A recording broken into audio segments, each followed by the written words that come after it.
So I decided to go forward with the Battle of Falkirk from the Men of Iron 1 box. Uh, this is probably the most unbalanced of the scenarios. You have a situation where William Wallace was caught off guard by Edward I, and he ends up with an all-infantry army, basically. Very few archers, and he sets them up in a bunch of big circles, pikes facing outward. You got the British cav, it's here and then over here, rushing forward to destroy the poor Scots. Historically, they cleaned up the few cav and archers, but couldn't figure out what to do about those circles.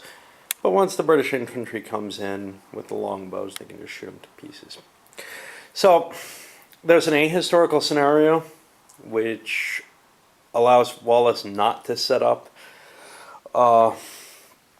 in these big circles, and it also allows him to move around a little bit. I like playing historical scenarios first. I'm also planning on looking at, and supposedly that isn't terribly balanced. And you understand why. I mean, you've got no cav still and very few archers. Actually, I think that this would be the better scenario just because you get the advantages of the Schiltron, which is the defensive formation. So now, one of my worries about the whole set of games that I have is almost every single one looks like it's a blowout. And I've just got this worry that I bought a bunch of games that are all of historical battles that were pretty uninteresting. Some big names, Crécy, Poitiers, Courtrai, Bannockburn. And Bannockburn may be actually the most even of the bunch. Every single one is kind of led into with, oh yeah, but this was totally a waste because of this. So it's kind of showing off, in many of them, the advantages of heavy infantry. In this one, it's showing the problem with really good infantry, even if it's faced, if it doesn't have any support at all, and doesn't have perfect terrain and whatever.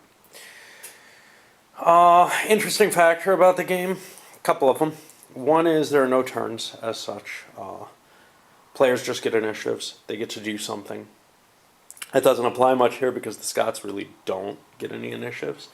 The other is that all the scenarios kind of share the same counter mix.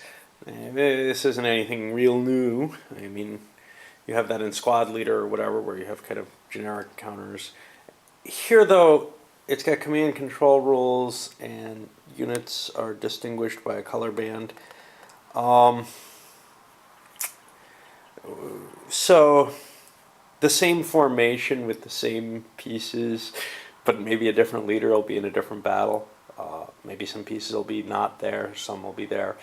It definitely saves on the amount of counters that have to be printed, and maybe means that you get an extra battle or two. You sure get a lot in this one. I think there's 6 in this set.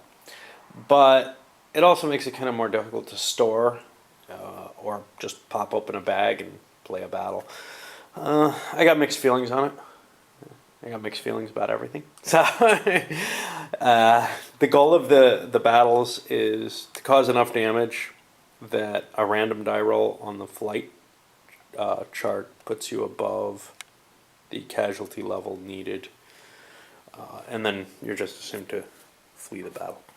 Okay, I'm having internet problems, so these are going up they're not going up quickly right now, and when I get internet connection back nicely, they'll probably all come streaming up in one horrible bunch.